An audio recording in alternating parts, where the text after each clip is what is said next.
ጉባኤያት ላይ ለምሳሌ መደመር መጽሐፍ አሁን ባለበት ትልቅ መጠን ባይሆንም እነዛ ሐሳቦች በጽሁፍ ሆነው ቀርበው የፓርቲው ሰዎች ውይይት እንዳደረጉባቸው የመግባባት ሐሳቦች ላይ እንደደረሱባቸው ለዝርዝር ጥናት እና ዝርዝር ሁኔታ እንደመሯቸው መረጃው አለኝ በማውቀው ልክ እኔ እንዲያውም ይሄኛው አሁን ያለው ለውጥ ትንሽ ለየት ይላል የምለው ገሎ መቃብር ላይ የመቆም የኢትዮጵያ አብዮቶች ጠባይ አለ እንትን የምናደርገው እንትን መቃብር ላይ ነው እንትን የምናደርገው እንትን መቃብር ላይ ነው የሚል ሁሉ ጊዜ መቃብር ላይ ቤት ካልሰራን የማንረካበት አካሄዳል አሁን ቢያንስ እየተፋጩም እየተጋጩም እየተሰበሰቡ ምን ይያሉ እየተነጋገሩ ነው የመጡት እየተንገጫገጩም ቢሆን ይሄ ለኔ አዲስ ልማድ ነው አዲስ ልማድ አንተን ይቃወመኛል ብለህ ከምታስበው ከኔ ጋር ላይ ቀጥላል ይችላል ወይም ከሱ ጋር አልቀጥል ይችላል ከሚባባሉት መግለጫ እየተወጣጡ ከሚወራወሩትም ሆነው አንድ ጉባኤ ላይ ለመሰብሰብ መምጣት ለኔ አዲስ ልማድ ነው እንዲህ ብንለምድ ኑሮ በ66ቱ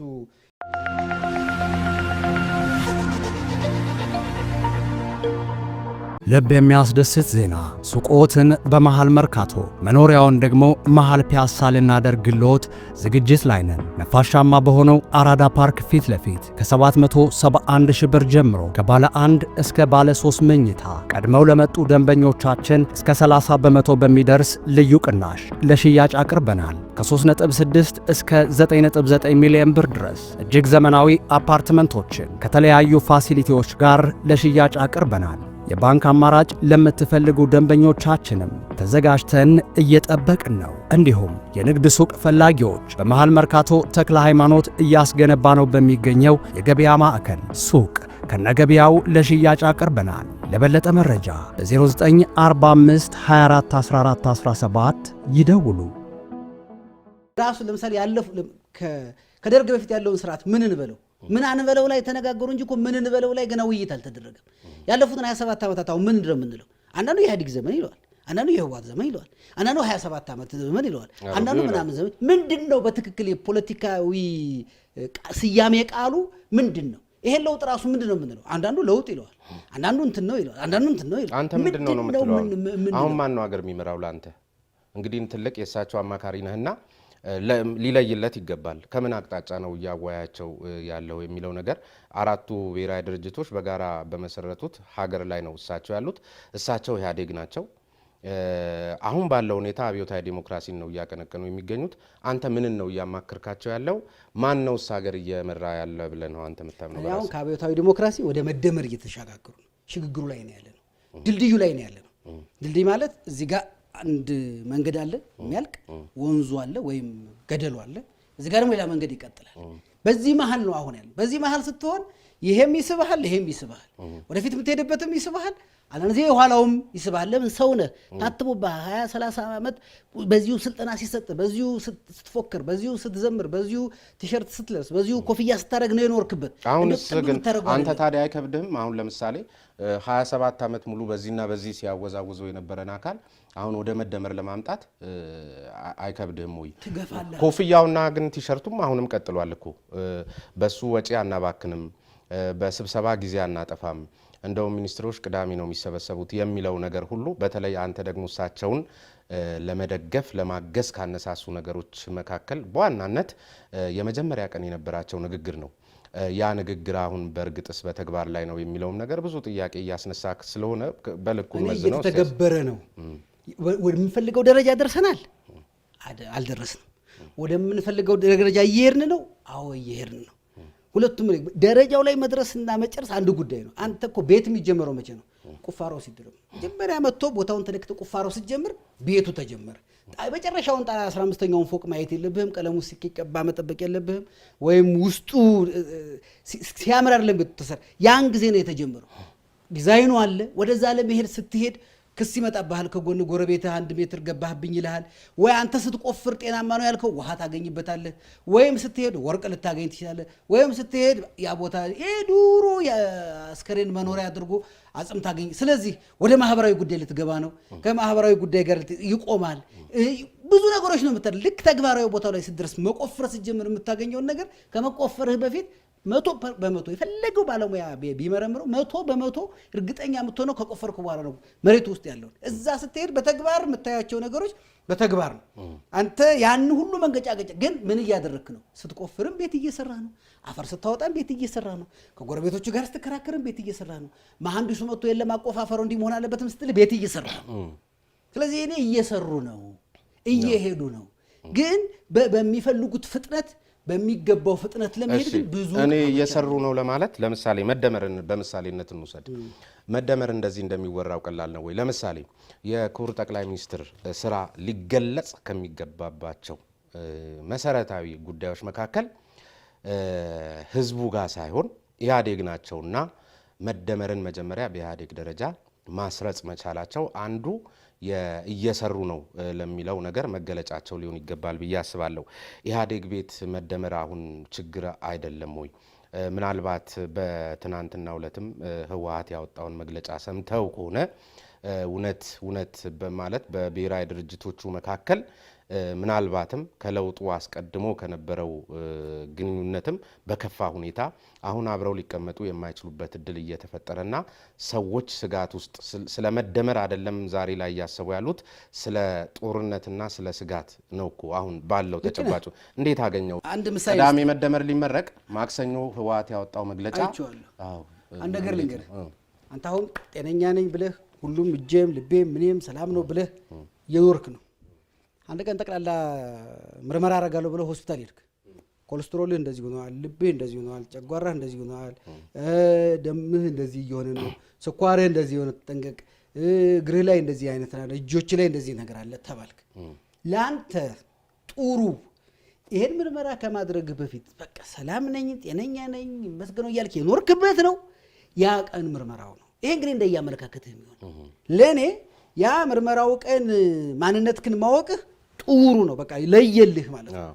አሁን ያን ጊዜ መተው ያለብህ ምግብ ልተው ነው፣ መተው ያለብህ መጠጥ ልተው ነው፣ መተው ያለብህ ልብስ ይኖራል፣ ብዙ ነገሮች መተው ሊኖርብህ ነው። አቀማመጥህን ሁሉ ማስተካከል ሊኖርብህ ነው።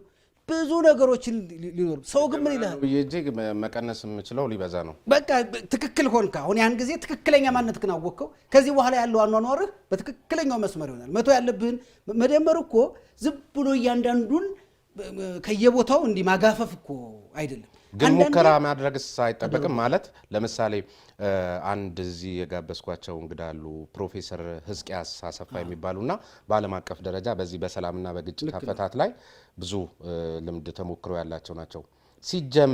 ሲጀመር ወደ መደመር አስተሳሰብ ሲመጣ ያለፉት 27 ዓመታትን አጥፍቷል የተባለ አካልም እንኳ ቢኖር እሱም ሌላ ጥናት የሚጠይቅ የጋራ ጉዳይ መሆኑ እንደተጠበቀው ነው። አጥፍቷል ብለን የምናስበውንም አካልም በማይሳተፉበት ሁኔታና እነሱም የመፍትሄው አካል በማይሆኑበት ሁኔታ ላይ የትኛውም አይነት ግጭት ተፈቶ ዓለም ላይ አያውቅም የሚል ነገር ነግረውናልና ቢያንስ ይሄን ሂደት ተሄዶ ነው ወይ የዛ የምርመራ ውጤት? ይሄ የፓርቲው ሰዎች መካከል አንዱ ስላልሆንኩ ደንበኛ የፓርቲውን የሄደበትን ልነግርህ የምችልበት እድል የለኝም። ከማውቀውና ካለኝ መረጃ ግን ከመጀመሪያው ከፓርቲው ውህደት ጀምሮ ከመደመር ሀሳብ ጀምሮ ከለውጡ በፊትም ጀምሮ ይሄ ሲቀነቀን የነበረ ነው። ከዛ በኋላ ለውጡ ከመጣ በኋላ ኢህአዴግ እኮ ጠቅላላ ጉባኤ አድርጎ ያውቃል። የማዕከላዊ ኮሚቴ ስብሰባ አድርጎ ያውቃል። የስራ አስፈጻሚ ጉባኤ ያውቃል። እነዛ ጉባኤያት ላይ ለምሳሌ መደመር መጽሐፍ አሁን ባለበት ትልቅ መጠን ባይሆንም እነዛ ሀሳቦች በጽሁፍ ሆነው ቀርበው የፓርቲው ሰዎች ውይይት እንዳደረጉባቸው የመግባባት ሀሳቦች ላይ እንደደረሱባቸው ለዝርዝር ጥናት እና ዝርዝር ሁኔታ እንደመሯቸው መረጃው አለኝ በማውቀው ልክ። እኔ እንዲያውም ይሄኛው አሁን ያለው ለውጥ ትንሽ ለየት ይላል የምለው ገሎ መቃብር ላይ የመቆም የኢትዮጵያ አብዮቶች ጠባይ አለ። እንትን የምናደርገው እንትን መቃብር ላይ ነው፣ እንትን የምናደርገው እንትን መቃብር ላይ ነው የሚል ሁልጊዜ መቃብር ላይ ቤት ካልሰራን የማንረካበት አካሄዳል። አሁን ቢያንስ እየተፋጩም እየተጋጩም እየተሰበሰቡ ምን እያሉም እየተነጋገሩ ነው የመጡት፣ እየተንገጫገጩም ቢሆን ይሄ ለእኔ አዲስ ልማድ ነው። አዲስ ልማድ አንተን ይቃወመኛል ብለህ ከምታስበው ከኔ ጋር ላይ ቀጥላል ይችላል ወይም ከሱ ጋር ላልቀጥል ይችላል ከሚባባሉት መግለጫ እየተወጣጡ ከሚወራወሩትም ሆነው አንድ ጉባኤ ላይ ለመሰብሰብ መምጣት ለኔ አዲስ ልማድ ነው። እንዲህ ብንለምድ ኑሮ በ66ቱ እንዲህ ብንለምድ ኑሮ 67 ቀይ ሽብርና ነጭ ሽብር እነ መኢሶን እነ ኢህአፓ ምናምን እየተጨቃጨቁም ቢሆን ምን እያሉም ቢሆን አንድ መድረክ ላይ የመጨቃጨቅ ልማድ አንድ መድረክ ላይ የመምጣት ልማድ ሆኖ ቢሆን እኮ እሱ ባህል ሆኖ ያ መቀረፍ ያለበት ተቀርፎ ጥሩ የዲሞክራሲ ባህል ላይ አሁን እንደርስ ነበር። እና ሂደቶች የምትፈልገው ብቻ አይደለም የሚሆኑት። በተለይ ደግሞ የህብረት የአንድነት እንደዚህ አይነት ነገሮች ሁሉም ሰው ተመሳሳይ አንተ ተመሳሳይ ከበሮ ስለመታ ሁሉም በተመሳሳይ ሁኔታ አያሸበሽብልህም ወይ እስክስታ አይመታልህም። ከዚህ እንትን የሚወጣ ከዚህ የሚቀላቀል አዲሱ ነው የሚመጣ ከነበረው የሚቀር ይሄ ሂደት ነው። ያ እንደ መጥፎ መታየት ነው የሌለበት። ስለዚህ በአጭር ቋንቋ ሲቀመጥ ከቅዳሜው የመደመር ምረቃና ከማክሰኞ የህወሓት መግለጫ መሀል ላይ ቆመ እንደ አንድ አማካሪ ምን ይታያል? ተስፋው ወይስ ምንድነው ስጋት? ምን ልታማክር አሰብክ? የሆነ እኔ አሁን ለምሳሌ ምንም አልታያለኝ። እኔ ግን የሚታየኝ መሰለ መሆን የማይቀሩ ሁለት ክስተቶች አሉ። መሆንም በቃ አብረው ሊሄዱ የማይችሉ ከሁለት አንዱ ብቻ መሆን ያለባቸው ክስተቶች አሉ። አንዱ ድርጅቶቹ ከዚህ በፊት እንደለመዱት ስናደርግ ነበር እንደሚሉት ተግባብተው ተመቻምቸው መደመርን ይዘው ወደ ውህደቱ ይሄዳሉ። ካልሆነ ደግሞ አዲሶች ይገቡና ልክ አንድ ትልቅ ብርጭቆ መሀል እጅህን ብትከተው አዲሱ እጅህ ይገባና ነባሩ ውሃ እንደሚወጣው ከመሀል ደግሞ የሚወጡ ይኖራሉ። ይሄ የሂደት ውጤት ነው። ግድ ሁል ጊዜ እኮ እንደዚህ መሆን እንዲያውም እኔ በዓለም ላይ ረዥም ዘመን ግንባር ሆኖ የቆየ ኢህአዴግን የሚስተካከለው ፓርቲ ያለ አይመስለኝም። እስከ ዛሬም ይሄ ነገር ማለፍ ነበረበት። ለነገ እየተባለ ነው እስካሁን የደረሰው እና የሆነ ቦታ ላይ ለይቶ ቁርጡ ታውቆ ያው ሞቱ ይሻላል ቁርጡ የታወቀው እንደተባለው ያው ቁርጡ ታውቆ አንድ ነገር መሄድ ነው የሚሻለው። ለእኔ ይሄም ጦርነት እስካላስነሳ ሌላ ነገር ውስጥ እስካልገባና በቃ ይሄን ብቻዬ ነው መሄድ ያለብኝ ካለ ጤናማነት ነው። እኛ ደግሞ ከነገ ጋር ሆነን አንዱ ነን እንደምንሄደው ከተባለ ጤናማነት ነው። እሺ እንግዲህ ይሄንን ሐሳብ ይዘን አሁን የሰጠኝን ምላሽ ይዘን ነፍሳቸውን ይማርና የቀድሞ ጠቅላይ ሚኒስትር አቶ መለስ ዜናዊ ዜና እረፍትን ተከትሎ የተለያዩ ሰዎች አስተያየት በሰጡበት አንድ ጽሁፍ ላይ ያንተም ለህትመት በቅቶ ነበርና ምንድነው ብለህ እዛ ላይ መልስ የሰጠው በተለያዩ ሚዲያዎች ስለ አቶ መለስ ህመም ከዚያም አልፎ መሞታቸው ቀደም ብሎ ስሰማ መጨነቅህን ነው የሚጠቅሰው። ከዛም ከህመማቸው ተሽሏቸው ያለፉትን 20 ዓመታት ስህተቶች ራሳቸው ያርሙታል። ያለፉትን 20 ዓመታት ጥንካሬዎችም በግለሰቡ ላይ ሳይሆን በስርዓት ላይ ያስኬዱታል ብዬ አምን ነበር፣ ግን አልሆነም ማለት ተመልክቷል። እዚህ ጋር ቀደም ሲል ከጠቀስ ለምሳሌ በስርዓት ላይ ማለት አሁን እኮ ብዙ ስራዎች እዛው እናንተ ቤተ መንግስት ያላችሁት ካልሆናችሁ በስተቀር በሚኒስትሮች ምክር ቤት ደረጃም እንኳን የሚታይ ስራ እያየን አይደለም። እንግዲህ ለአቶ መለስ የተመኘኸውን ይሄን ማማከር ለምን ተሳነ? አሁን በአጠቃላይ በግለሰብ ላይ አንደኛ ኢትዮጵያ ፕሬዚዳንሻል ስርዓትን አይደለም የምትከተለው ፓርላሜንታዊ ነው። ስለዚህ በስርዓት ላይ ያስኬዱታል ብዬ አምን ነበር ያልከውን ነገር ያለፈው አሁን ለውጥ መጣ ከተባለበት ጊዜ ጀምሮ በስርዓት ላይ መሰረት ያደረገ ነገር ብዙም እየታየ ስላልሆነ ምን ነው ለሳቸው የተመኘውን ክቡር ጠቅላይ ሚኒስትር ዶክተር አብይን ማማከር ተሳነው የሚል ነገርም ይነሳልና ከዚህ አኳያ ነገሩ እንዴት ታያለህ? ከግለሰብ ሰብእና የወጣ ስርዓት እንዲመጣ ለማድረግ አንዳንድ ጊዜ ወሳኝ የሆኑ ሰዎች ድሮ ተሰሚ የሆኑ ሰዎች ሲያደርጉት የማስፈጸም አቅማቸው በጣም ትልቅ ስለሚሆነው ነው። ለአቶ መለስ ተመኝቼ ነበር። የማስፈጸም አቅማቸው ተሰሚ ስለሆኑ በወቅቱ ስልጣኑም ስለነበራቸው ቢያዙም ቢያደርጉም የሚችሉ አቅም ስለነበራቸው እሳቸው አሻግረውን ቢሆን ኑሮ በአንዳንድ የምስራቅ እስያ ሀገሮች እኮ በጣም ጠንካራና ወደ አምባገነንነት የሚጠጉ መሪዎች ናቸው አገሮችን አሻግረዋቸው የሄዱት ኢኮኖሚውን አደላድለው ስርዓት አደላድለው መሄድ የቻሉት። ልክ እንደዛ ማድረግ ይሻል ነበረ። ከሚሞቱ ይልቅ በመሞታቸው ነው አንዳንድ ሰው ሲደሰት የነበረው በወቅቱ። እኔ ግን አንድን ሰው ይሄ ቅድም ገለን መቃብሩ ላይ የምንሰራው ስራ ብዙም ከድሮ ጀምሮ የሚጠመኝ ነገር አይደለም። እሳቸውን አግኝቼ በጠይቃቸው ደስ ይለኝ ነበር። ነገር ግን አንተ የቅርብ ረዳታቸው ነውና ይሄን ጉዳይ እንዴት ታየዋለህ? ወቅቱም ላይ ስለነበርክ በተለይ በሚኒሶታ በነበራችሁ ቆይታ አንተም ስለነበርክ መድረኩ ላይ በኦሮምኛ ክቡር ጠቅላይ ሚኒስትር ዶክተር አብይ አህመድ ካደረጉት ንግግር ውስጥ አንደኛው ምን ይላል? የኦሮሞ ድርሻው መገንባት ነው፣ መታገስ ነው። ሌላውን መውደድና ይቅር ማለት ነው። በተደረገብን በደል ልክ ማምረርና ለበቀል መነሳት ደግ አይደለም። እርግጥ ነው ትናንትና ታስረናል፣ ተገድለናል፣ ተንቀናል፣ ተተፍቶብናል፣ ተሰድበናል፣ ታመናል፣ ተገፍተናልም። ግን እኛ ግን ይህንን ግፍ የምንመልሰው በፍቅር በማሳደግ በታጋሽነት በይቅርባይነት ሀገር የምናፈርስ ሳይሆን አፍሪካን የምናቀና መሆናችንን በማሳየት ነው። ስለዚህም ሆድን ሰፋ ማድረግ ምንጊዜም ሊዘነጋ የማይገባው ጉዳይ ነው የሚል ነገር ተናግረዋል። እና አሁን በዚያ ደረጃ ነን ወይ? ተጨባጩ በተጨባጭ ማሳያ ለምሳሌ በቀደም አቶ ሽመልስ አብዲሳ ያደረጉትን ነገር ተከትሎ አንተ በሰጠው ቃለ ምልልስ አንደኛ በጣም ረጅም ርቀት ሄዳል። እሳቸው በዚያ ልክ ባላስተባበሉበት ወይም ደግሞ በማግስቱ የምስጋና ቀን ብለው ቃለ ምልልስ ለጋዜጠኞች ጋዜጣዊ መግለጫ በሰጡበት ጊዜ እቺን ነገር ሳያነሷት ባለፉበት ሁኔታ በተለይ ብዙ ሰዎች አሳምመውናል የሚሉት ይህን በሆነበት ሁኔታ አስተባብላል። ሁለተኛ አስቦት አይደለም አንተ ካልክ በኋላ በኦዲፒ ጽህፈት ቤት ደረጃ ትልቅ የህዝብ ግንኙነትና የመረጃ ስራ ላይ ያለ አካል አማራ ክልል ከሚገኝ አንድ ትልቅ ኃላፊነት ላይ ከነበረ ሰው ጋር በጣም ሲመላለስ ልክ ነውና ልክ አይደለም በሚል ሲመላለሱ ነበር። ስለዚህ አንተ ያስተባበልከውን ነገርም አንደኛ ባዶ የሚያስቀር ነው። ሁለተኛ ክቡር ጠቅላይ ሚኒስትር ከተናገሩት ንግግር ጋር በተጨባጭ የማይሄዱ ነገሮች ብዙ እየተስተዋሉ አይመስልም ወይ? እንደ አንድ አማካሪ ቢያንስ ወይ ተጠየቅን ስለተጠየቅን አሁንም ለማን ልክ ላቶ መለስ እማቀው ብሆን የምናገረው ነው። ያን ጊዜም የተናገርኩት የሚሰማኝንና እማቀው ነው እኔ የምናገረው። ስለማላቃቸው ጉዳዮች ግምት ለማስቀመጥ በጣም እቸግራለሁ ስለማላቅ። አቶ ሽመልስን ግን አብሬው ሰርቼ አብሬው አውርቼ አብረን ተነጋግረን በቅርብ ጊዜ ውስጥ ደግሞ ክልሉ ከሄዱ በኋላ ያደረጋቸውን ያከናወናቸውን የሆናቸውን ነገሮች የማቀውን እኔ አንድን ሰው በአንድ ቀን ጉዳይ የ365 ቀኑን ወይም ደግሞ የ2 እና የ3 ዓመቱን ጉዳይ በአንድ ቀን ጉዳይ ማፍረስ ቀላል ስለሆነ ማፍረስ የለብንም ብዬ ነው የምገመግመው።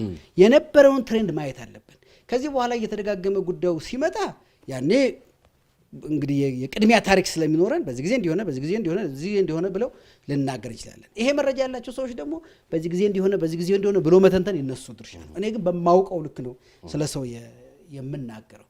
ሁለተኛ አሁን ቅድም ያነሳ ሁለቱ ሰዎች የተለያዩ ሰዎችም ተወራውረዋል።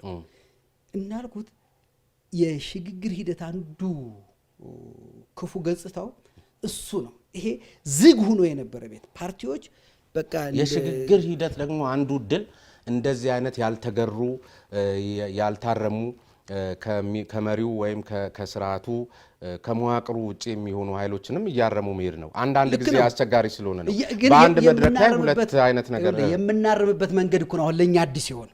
እኛ ከዚህ በፊት እንደ አህያ ጆሮ እንደ ጦር ጉሮሮ አንድ የሆነ ፓርቲ ነው የምናውቀው። ሁሉም ነገሩ ከአንድ ቦታ ይቀዳል ለሁሉም። ልክ አሁን ይሄ እናንተ ያዝነው ውሃ ከአንድ ፋብሪካ ተቀዳ ለየሁላችንም በኩል ልኬት ተሰጠን።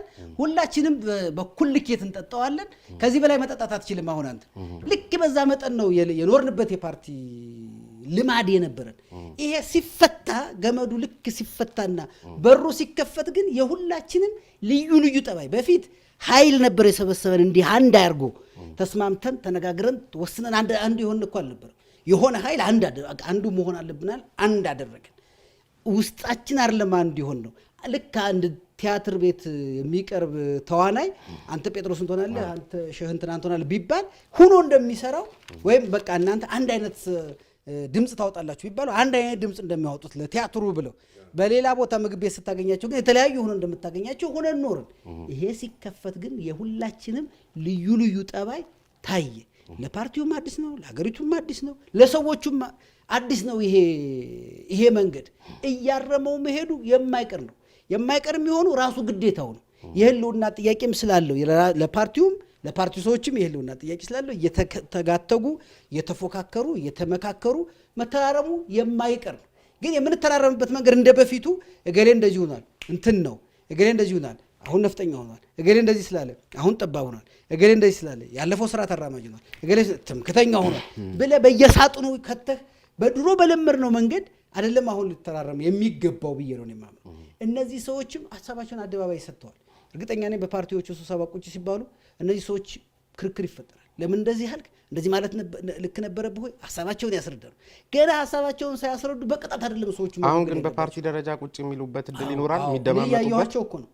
እኔ ያያዩዋቸው ነው። ይከራከራሉ፣ ይወያያሉ፣ የጥናቶች ቀርበው ይፎካከራሉ። አይደለም በአንድ ፓርቲ ሁለቱ ፓርቲዎች ሶስት ፓርቲዎችም አንድ ቦታ ተቀምጠው ሲከራከሩና ሲነጋገሩ ሲተራረሙ አያቸዋል። ግን አመት ሙሉ የምናየው መግለጫ አንድ አይነት ነው። ሊታረም ዝግጁነቱን አረጋግጧል፣ አቅጣጫዎችን አስቀምጧል የሚል ነው።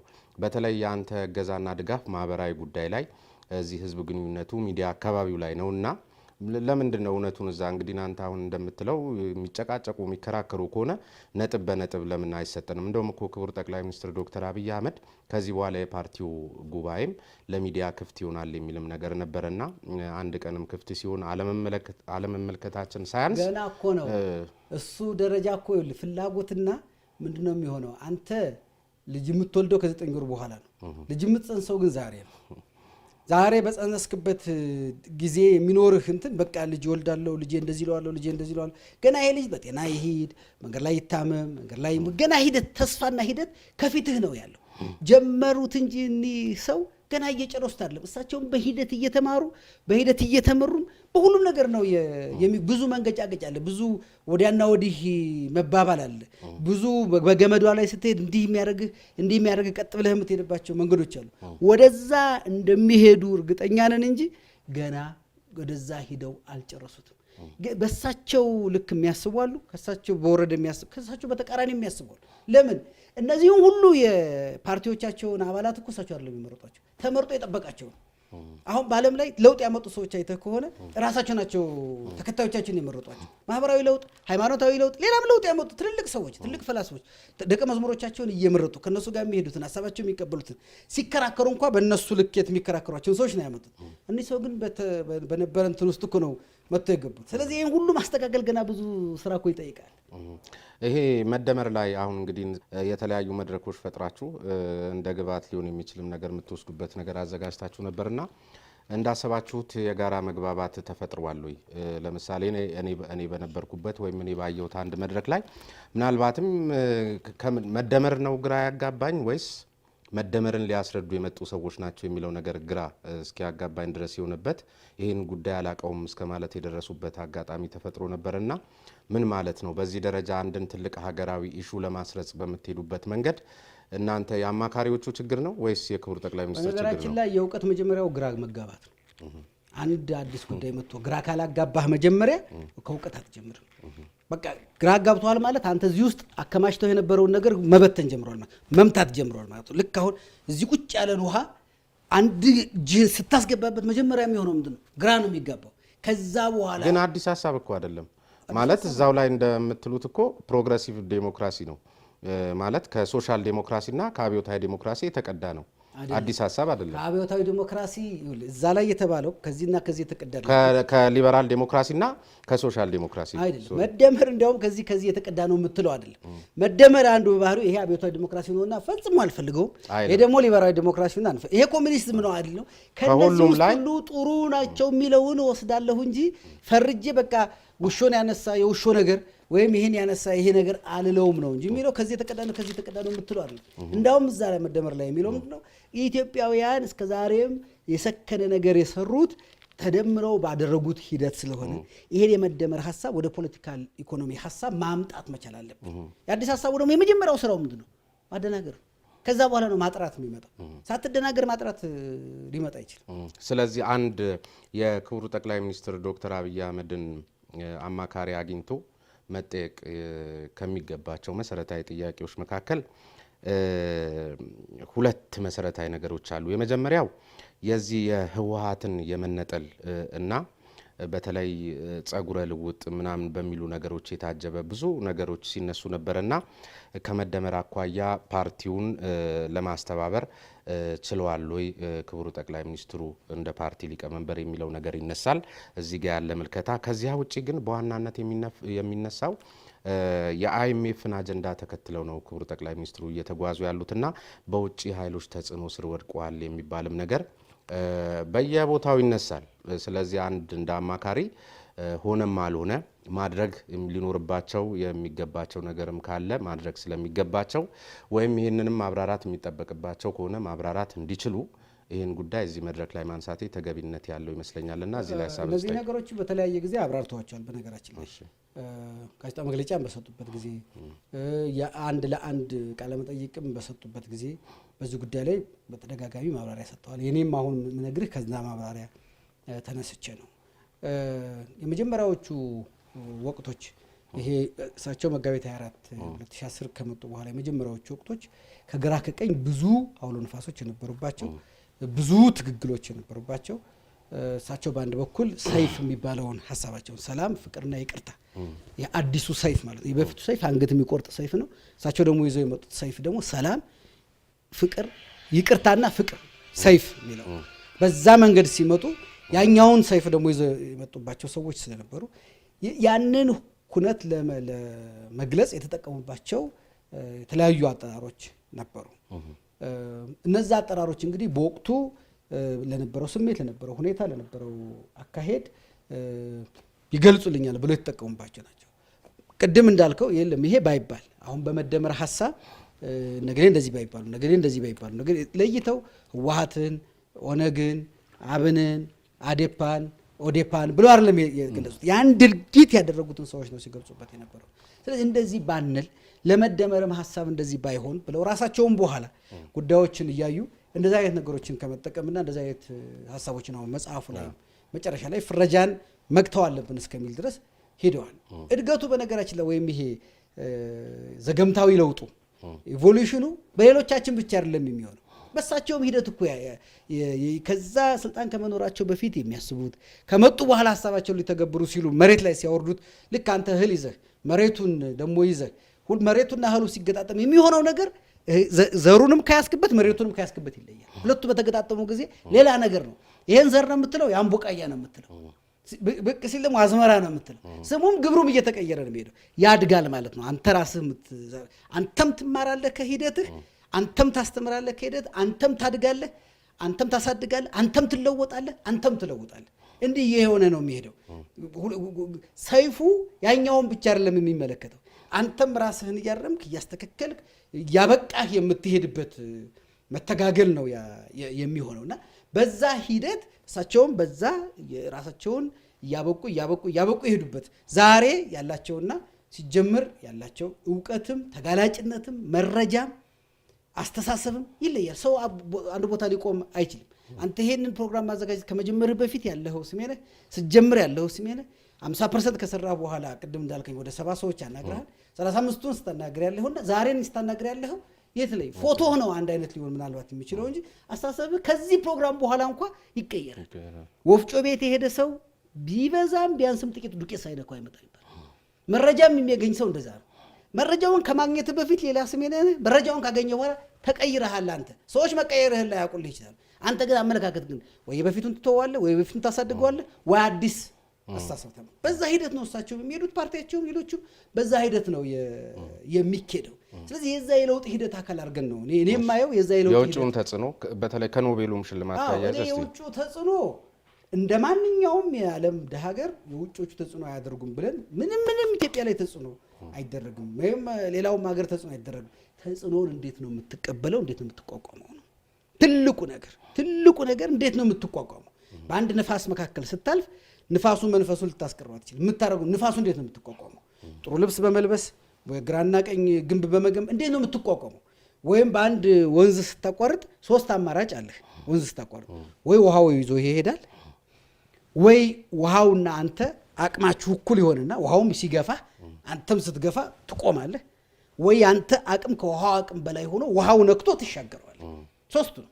አገርም እንደዚሁ ነው። ከተጽዕኖ የምትወጣው ወይ ይዘዋት ይጠፋሉ፣ ወይ ተገዳድራ እንዲህ ትቆማለች ምንም ሳሰራ፣ ወይም ደግሞ ተጽዕኖ በላይዋ ላይ እንደዚህ ነክቶ ውሃ ነክቶ እንደሚያልፍ ጥቂት ውሃ ጠጥተህ እንደምታልፈው ትሻገረዋለህ። በዛ አይነት መልኩ ተጽዕኖዎች ሊኖሩ ይችላሉ። እኔ ግን አሁን በሳቸው በማየው በአሰራራቸው በማየው መዋዘ ጥበባት ዳንኤል ክብረት የጠቅላይ ሚኒስትሩ የማህበራዊ ጉዳይ ዘርፍ አማካሪ ሚኒስትር ጋር ይሆናል። ጥሪያችንን ተቀብለው በዚህ መጽሐፍ ላይ ሀሳቦትን ሊሰጡን ያልገባንን ሊመልሱልን ልንጠይቆት ሊመልሱ ስለተገኙልን በተመልካቾቻችን ስም ከልብ ነው ማመሰግነው። እኔም አመሰግናለሁ። እሺ በቀጥታ ወደ መጽሐፉ ከማምራታችን በፊት ለትውስታ እንዲሆነን የዛሬ 4 ዓመት አካባቢ ያነሳነው ጥያቄ እንዲመለስ ወደፊት ስንገናኝ ጠይቆታለሁ ብዬዎት ስለነበር ከለውጡ ጋር ተያይዞ ይመስለኛል በለውጡ ማግስት ወደ 1 ዓመት ግድም እንዲን የተገናኘ ነውና በዚህም ተባለ በዚያ ምንም የሚታይ አዲስ ነገር የለም የሚል ጥያቄ አንስቾሎት ድልድዩ መሃል ላይ ነን ወደዚህም የሚጎትት እንዲም እንዳትራመድ የሚያንቅ ገና ነው ጊዜው የሚል ነገር አንስተውልኝ ነበርና ዛሬስ ተሻገርን ወይ? በርካቶች እንኳንስ ልንሻገር መሃሉም ላይ መቆም ተስኖናል፣ ዛሬም ገና ነው የሚል መልስ እንደማይሰጡኝ እርግጠኛ ነን። በርሶ ግምገማ ተሻግረናል ወይስ መሃል ላይ ነን ወይስ ተመልሰናል? 100% ተሻግረናል ማለት አይቻልም። ግን ወደ ድልድዩ ጫፍ እየደረስን ነው። ያኔ መሃል ነበር። አሁን ወደ ድልድዩ ጫፍ ወደ መስኩ ለመሄድ የሚያስችለው እድል ላይ እንገኛለን ብዬ ነው የማምነው። ያን በመሆኑ በጣም አሁን የመጨረሻውን ፈተና ልክ ወደ ኮሌጅ ልትገባ የምትወስደው ከ12ኛ ክፍል መልቀቂያ ፈተና በተጨማሪ አሁን የኮሌጅ መግቢያ ፈተና በየትኛው ጫፍ ማለት ነው? በመውጫው ጫፍ ላይ ግን ያኔ መሃል ላይ ነን ያልንባቸውን መሰረታዊ ምክንያቶች ጠቅሰውልኝ ነበር። መለማመዱ አለ፣ ወደ መደመር ሲመጣ አብዮታዊ ዲሞክራሲ በዚህ ይጎትታል፣ በዚህ በኩል ልማት ሲል በዚህ በኩል ጥፋት ይላል። እነዚያን ማሳያዎች ገልጸን ነበርና እነዛ በያኔ መሃል ላይ ለመሆናችን የጠቀስናቸው ማሳያዎች አሁን ከባሰበት የኋለኛው ጫፍ ላይ ነን ብለው ነው የሚናገሩትና እንዴት ነው እንግዲህ ያኔ የነበረው የመፈናቀል የምን አሁን ለምሳሌ በብሔር ተኮር የሆነ ጥቃት ያኔ በጣም የተባባሰበት ጊዜ ነበር እናስታውስኩ። አሁን ብሔር ተኮር የሆኑ ጥቃቶች በጣም የቀነሱበት እንደውም አንዳንዴ ማንሰማበት የእርስ በርስ ግጭቶችን እንሰማለን እንጂ በአንድ ክልል ውስጥ ባሉ የተለያዩ ኃይሎች ፖለቲካዊ ኃይሎች መካከል እናያለን እንጂ አንድ ብሔር ከአንድ ብሔር ጋር የሚመስል ግጭት አሁን አንሰማም። ሁለተኛ በኋላ ምን መጣበታለን ትርክትን በተመለከተ በየቦታው አንዱን ካንዱ ሊያጋጩ የሚችሉ በአመራሮቹ ጭምር ሲነገሩ የነበሩ አጋጭ የሆኑ ነገሮች ነበሩ። የአንድ ክልል አመራር ከሌላ ስለሌላ አንዱ ክልል ስለዛ ውስጥ ስላሉ የተለያዩ ማህበረሰቦች እነሱ ነገሮች አሁን በጣም እየቀዘቀዙ መጥተዋል። በነበረው በብልጽግና ወይም ደግሞ በኢህአዴግ የመጨረሻ ዓመታት በነበረው አመራር መካከል እንኳን የአንድ መንግስትና የአንድ ፓርቲ አመራር ናቸው እነዚህ ሰዎች እያለ ሰው እስከሚጠይቅበት ጊዜ ድረስ ስለ ራሱ ስለ ፓርቲውም ስለ ሀገርም ስለሚሄዱበትም መንገድ የተለያየ ነገር ነበር የሚነጋገሩት። ያንስ አሁን የንግግር የምልከታ ወይም የነዛ ነገሮች አንድነትና ወጥነት ገብቷቸው ነው ወይስ በተወሰደባቸው ገዢው ፓርቲ በወሰደባቸው እርምጃ ነው ወይስ ምክንያቱም የእርምጃ ጉዳይ ሲሆን ያገረሻል ገብቷቸው ተውጦላቸው አመለካከታቸው ተቀይሮ በስልጠና ታንጸው ምግባር ገዝተው ነው ወይስ ወሳኙ ማህበር ከዛ ውስጥ ወሳኙ አካል ገብቶት ነው? ወሳኙ አካል ማለት መቼም አንድ ጠቅላላ 15 ሚሊዮን አለኝ የሚል ፓርቲ ሁሉንም ወደ አንድ ነገር አያመጣው። በዛ ውስጥ ግን ወሳኝ ሚና ያላቸው አካላት ግን ምክንያቱም እኔ በማቀው ባለፉት 5 ዓመታት ለአመራሮቹና ለአባላቱ የተሰጡት ስልጠናዎች በጣም ብዙ ናቸው። በማዕከል ደረጃም በየዞኑም የተሰጡት ስልጠናዎች የስልጠና ዝግጅቶችና ዶክመንቶች ስትመለከት አመለካከት ለውጥ እንድታመጣ የሚያደርጉህ የሚያስገድዱህና ከዚህ አመለካከት ለውጥ ከወጣ ጠቅላላውን ነገርህን ጥለህ እንድትወጣ የሚያደርጉህ በተለይ በህዝባዊ በዓላት ላይ ነበር እነዚያን ተንኳሽ ንግግሮች የምንመለከተው። እንግዲህ እርሶም እንደሚሉት በዚህ ሰሞን ወይም በዚህ ዓመት በተለይ ማለት ይቻላል ብዙ እንደዚህ አይነት ነገር እየተሰማ አይደለም። ወደ መጽሐፋችን እንመለስ። ትርክቶችን ገዢ እና ንዑስ በሚል ይከፈላል በሚል ጠቅላይ ሚኒስትሩን በዚሁ መልኩ ሲገልጹት ብዙ ጊዜ ተደምጧልና እርሶም ይህንኑ መንገድ ነው የተከተሉት። ምንድነው ገዢና ንዑስ የሚባል የትርክት አይነት አለ ወይ? ገዢም ንዑስም ለማለት መስፈርቱ ምንድነው? አለ። ይሄ በዓለም ላይ ትርክትን የሚያጠኑ ሰዎች ሙሉ የሚገልጹት አይነት ነው። ገዢ ትርክት የሚባለው የተለያዩ ማህበረሰቦችን ሊያገናኝ የሚችል ከፖለቲካ ልሂቃንም ያለፈ በተለያየ አካባቢ ያለ የአንድ አጠቃላይ ማህበረሰብ አንዳንዴ እንደ ሀገር አንዳንዴ እንደ አህጉር አንዳንዴም እንደ ዓለም የምትከተለው ትርክት አለ ከእሴቶችህ ከታሪክህ እና ከነገ ልደርስበት ከምትችለው ግብህ የሚነሳ ነው ይሄኛው ትርክትና ንዑስ የምንላቸው ደግሞ በተለያየ ለምሳሌ በሃይማኖተኞች በራሳቸው በክርስትና ያለ ትርክት እስልምና ላይ ላታገኙት ይችላል እስልምና ላይ ያለ ትርክት ክርስትና ላይ ላታገኙት ይችላል አንድ አካባቢ ስለራሱ አመጣጥ አካሄድ የብሔረሰቡ ከየት ነው የመጣው እንዴት ነው ኖረ እንዴት ነው እዚህ ደረሰ ብሎ ለልጆቹ የሚያስተላልፈው ትርክት አለው ያ ለአንድ ብሔረሰብ ላይ ሰራ ይችላል እንደ ሀገር ግን አምጥተህ እንዴት ኢትዮጵያውያን ሆን ኢትዮጵያውያን ስንሆን ምን ሆነን ነበር ስንጋጭ ለምን የተጋጭ ነው ስንፋቀር ለምን የተፋቀር ነው ወዴትስ መሄድ እንፈልጋለን ብሎ በአብዛኛው በብሔራዊ ትውስታ ላይ መሰረትና በብሔራዊ ግብ ጋር ተያይዞ የሚተረከው ትርክት ገዢ ትርክት ትለዋለ ወገን ዘለል ነው ወይም አንድን ድንበር ይዘላል ስለዚህ ይሄ መጽሐፍ ገዢ ትርክት ነው ብለን መውሰድ እንችላለን ወይ ምክንያቱም መደምደሚያውንም ስንመለከተው ለምሳሌ ብልጽግና ሐሳቤ ነው መደመር ሐሳቤ ነው መደመር የማይገልጸን ሰዎች አለን ብለን ልናስብ እንችላለን ምክንያቱም ዝም ብሎ አንተ እንኳን በመታቀው ከ80 በላይ የሆኑ ፓርቲዎች አሉ መደመር ምናቸውም ያሉነ እነዚህ ፓርቲዎች ደግሞ የሚወክሉት ማህበረሰብ አላቸው ወይም ማህበራዊ መሰረት አላቸው ስለዚህ ገዢ ትርክት ነው ብለን ይሄን እንድንወስድ በዚህ መጽሐፍ አቀራረብ መሰረት የመደመር ሐሳቤ ገዢ ትርክት መሆኑን የሚያመላክት የመደመር ሐሳቤን የሚያቀነቅነው ብልጽግናም ለዚህ አቋም ተገዢ መሆኑን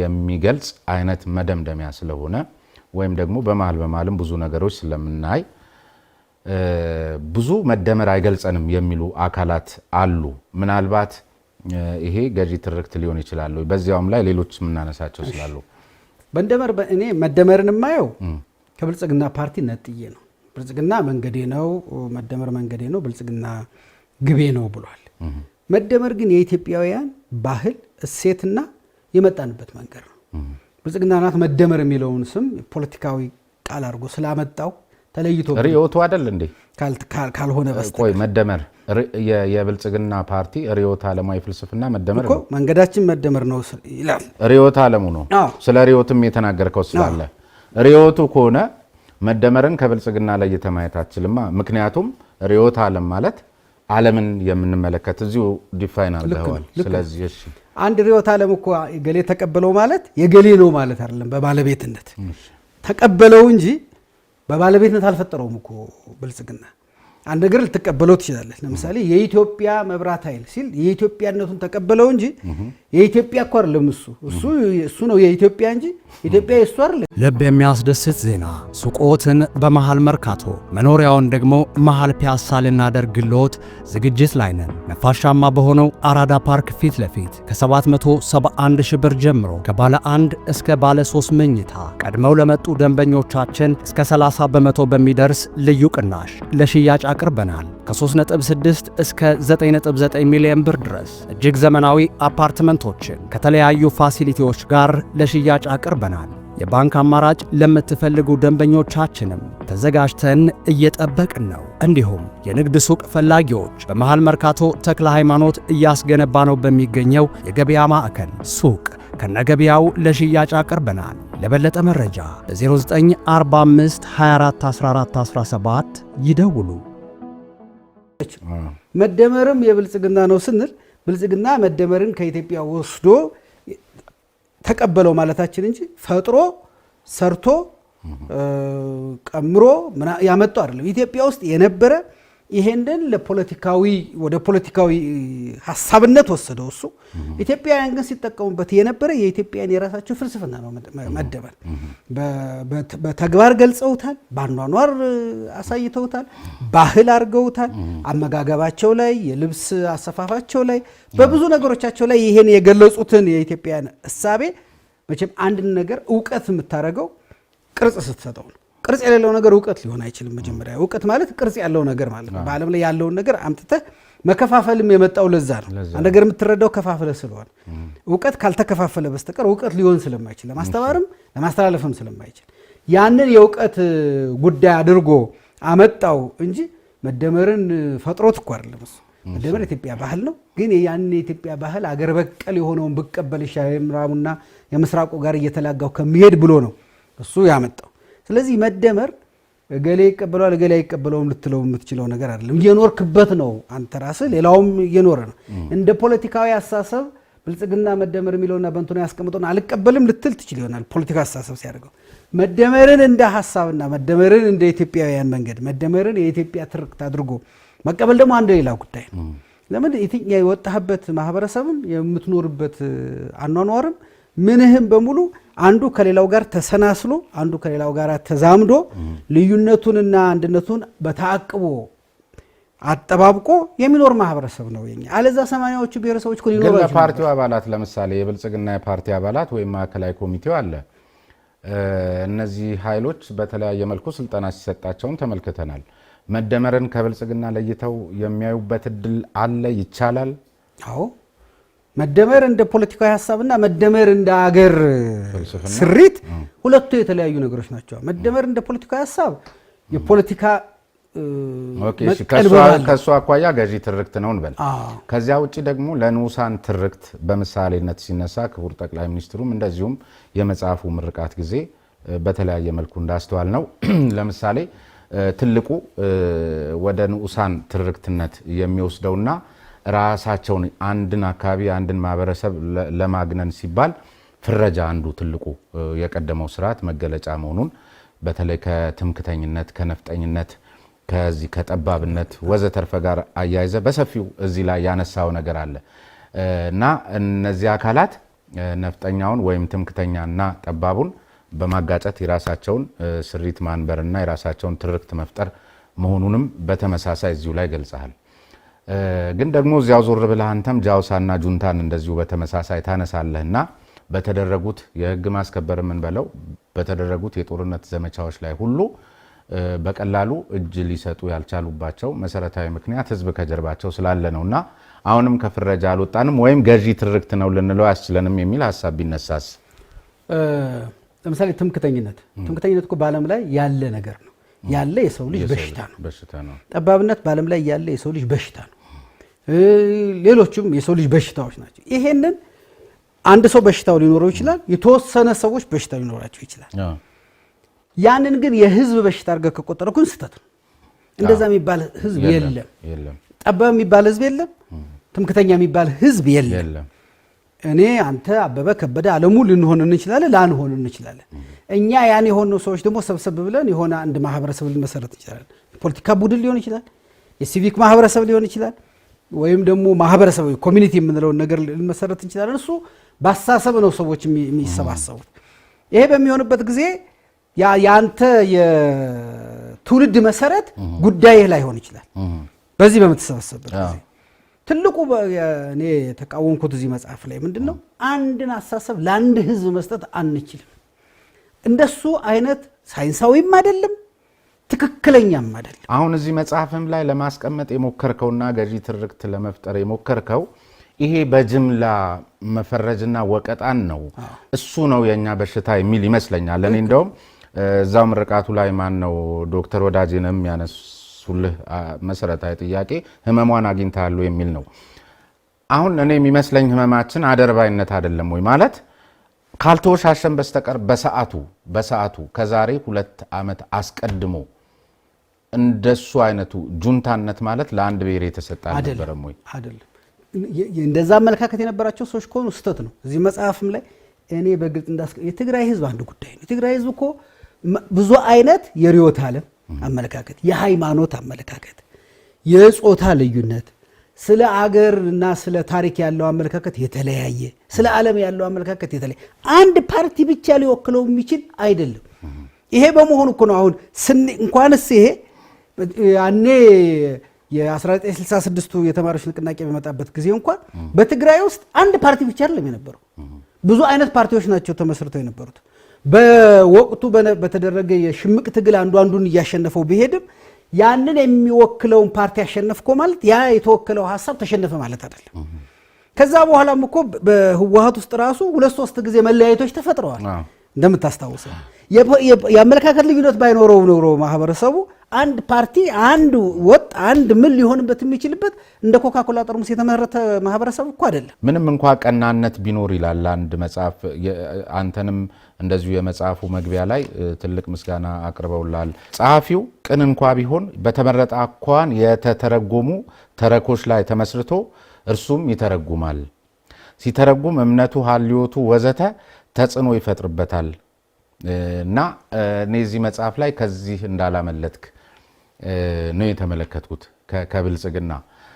ከዚያ ባሻገር ደግሞ ምናልባት እንግዲህ አንተ በመግቢያም በመደምደሚያም ህዝብ እንዲቀየርበት ሀገሪቷ እንድትከብርበት እንድትበለጽግበት ብለህ ነው ያሰብከው። ምርቃቱ እጅግ የገዘፈ ነበር። ሚዲያ ሙሉ ቀጥታ የአየር ስርጭት ተሰጥቶታል።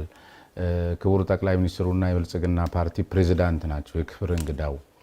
ይሄ ሲመለከት በቃ በፓርቲው ተጽዕኖ ስር ነህ። ህዝብን እንደ ህዝብ ሀገርን ለመገንባት ለማስተማር ሳይሆን ለብልጽግና ለማቀንቀን ነው በሚል ስሜቱ እንዲቀዘቅዝ አያደርግም ወይ? በዚህ ደረጃ የሆነ ነገር የሚል ነገር ከዚህም ሰውዬ ምሳሌ አይ እኔ ለብልጽግና ማቀንቀን እንኳን ነውር አይደለም እያልኩ አይደለም። አሁን መጥፎም አይደለም፣ ግን እኔ አላደረኩትም። እሱን የጠቅላይ ሚኒስትሩ መገኘት የሌሎችም መገኘት አንደኛ አብሬያቸው ነው የምሰራው። ከሳቸው ጋር ላለፉት 5 ዓመታት በተለያዩ ጉዳዮች አብረን ሰርተናል። ከሌሎችም በወቅቱ ከጠራኋቸውም ሰዎች ጋር በተለያየ ጉዳይ አብረን ሰርተናል።